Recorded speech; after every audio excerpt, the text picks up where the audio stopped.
Salut! Je voulais vous parler d'une expérience que j'ai vécue il y a quelques mois, il me semble, parce que j'ai pas trop la notion du temps. En fait, il y avait un événement qui se déroulait en mode gratuit vers chez moi par une personne. Alors, je suis pas du tout ses enseignements, mais en fait, quand j'ai vu que c'était gratuit, la grosse radine, quand j'ai vu que c'était gratuit et que c'était à 45 minutes de chez moi, je me suis dit, mais c'est trop bête! Regardez comme c'est beau! Je me suis dit, mais c'est trop bête de ne pas y aller. Donc bon, j'y suis allée et c'est vrai que je pensais qu'on n'allait pas être beaucoup, tu vois. Et en fait, on était 50. On a attendu voilà, une heure de retard. Enfin bon, c'est pas grave, hein, mais c'est pour vous poser le contexte. C'était très solennel, très ritualisé. Fallait qu'on monte en silence dans la forêt, etc., qu'on s'arrête à chaque arbre. Et puis à un moment donné, on arrive dans cette espèce de scène où siégeait la personne qui organisait l'événement. La personne était en transe, etc. Ça faisait vraiment gourou. Alors moi, c'est pas forcément ma façon à moi de vivre la spiritualité, loin de là. Mais je me suis dit, c'est un univers, c'est son univers, je le découvre et puis on voit, on se fait kiffer et on voit. Et puis ce qui s'est passé, c'est que le coucher de soleil est vraiment très beau. Ce qui s'est passé, c'est que... on peut pas zoomer là, j'arrive pas à zoomer. Ce qui s'est passé, c'est que donc voilà, je kiffe et tout. Et puis vraiment, on en était au quart, vraiment au tout départ, au tout début de la cérémonie. Et en fait, j'ai senti que ma joie était plus là. J'ai senti, enfin c'est pas qu'elle était plus là, mais elle commençait à s'amenuire. C'est comme si on baissait le son, voilà, du son avec la télécommande, le son de la télé. Je sentais qu'elle commençait à baisser et puis alors que je m'amusais vraiment juste avant, là d'un coup je me suis dit en moi-même putain ça va être encore long parce que je commence à me faire chier.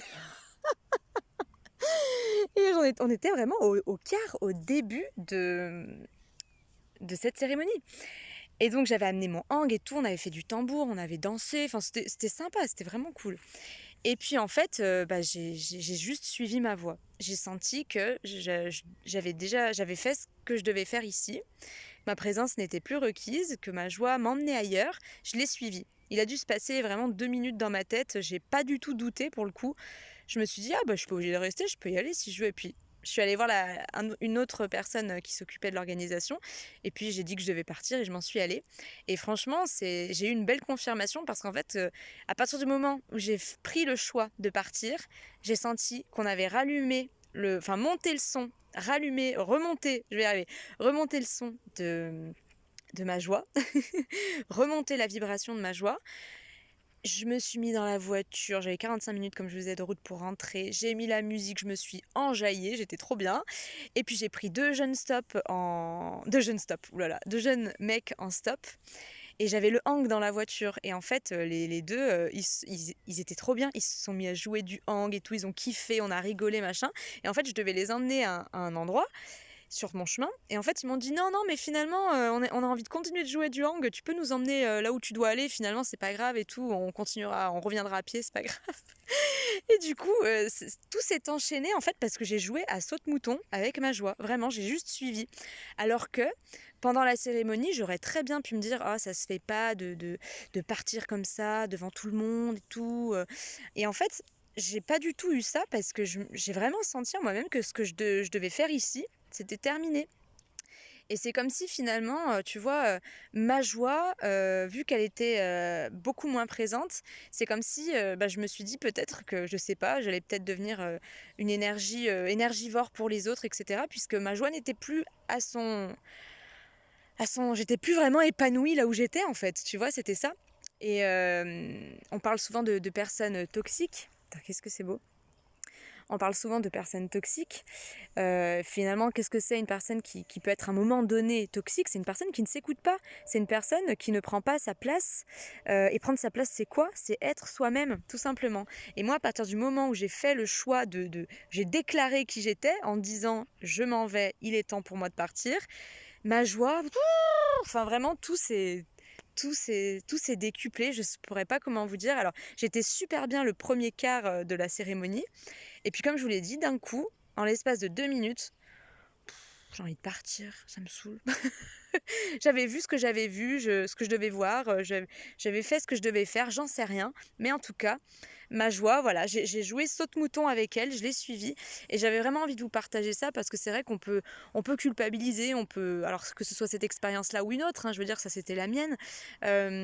On peut se dire, voilà, la politesse, je sais pas moi, mais en fait non, parce que finalement, encore une fois, si tu sens qu'en toi-même, ton énergie, elle demande à aller ailleurs, tu ne, en restant là, en n'écoutant pas cette énergie-là qui souhaite se déplacer ailleurs, ben en fait, tu vas être pas vide, mais ta présence va être beaucoup moins, comment on pourrait dire, pas puissante, pas impactante, mais ta présence va être beaucoup moins présente en fait. Et ça peut être énergivore pour certaines personnes, parce qu'en fait, c'est comme si vu que ton énergie, elle commence à se déplacer ailleurs, elle souhaite se déplacer ailleurs, c'est comme si il y avait ton vase, ton contenant qui commençait à se vider. Et quand quelque chose se vide, qu'est-ce qui se passe? Bah, la vie, elle remplit. Et finalement, si tu es à un endroit alors que tu aimerais être à un autre endroit, et ben les personnes qui sont avec toi physiquement, c'est comme si énergétiquement, tu vas leur prendre leur énergie parce que tu n'es pas là où tu es censé être intérieurement, tu vois ce que je veux dire? Parce qu'elles vont, avec leur énergie, elles vont remplir ton vase, elles vont le combler, elles vont combler ce vide, tu vois ce que je veux dire? Donc en fait, c'est vraiment ça que j'avais envie de vous partager, c'est de pas... Enfin, de pas. Il n'y a pas de pas ou de faux pas, tu vois, mais voilà, j'avais envie de vous partager ça parce que j'ai vraiment l'impression de jouer saute-mouton. C'est vraiment ça, hein, saute-mouton avec ma joie. Et elle me le rend bien, voilà. Voilà, écoutez, j'avais envie de vous faire ce petit partage. Je ne sais pas si ça aura pu vous parler, vous inspirer. Mais en tous les cas, moi, ça m'a fait plaisir de vous parler de ça. Parce que moi, ça a été une belle confirmation quand voilà, j'ai vu ces deux jeunes en stop, qu'on a rigolé, que surtout, à partir du moment où j'ai décidé de m'écouter, d'être moi-même profondément dans mes décisions, dans mes choix, dans ma vibration, dans qui je suis, dans ma présence, eh bien, mon vase a réexplosé de lumière. Bref, vous voyez ce que je veux dire, quoi. Donc voilà les amis, j'espère que ce petit partage vous a intéressé. Et puis encore une fois, prenez ce qui résonne. Tout ça, tout ce que je vous partage, c'est ma propre vision, ma propre perception des choses. S'il y a des choses qui résonnent, c'est merveilleux. S'il n'y en a pas, c'est pas grave, on s'en fiche. Ciao.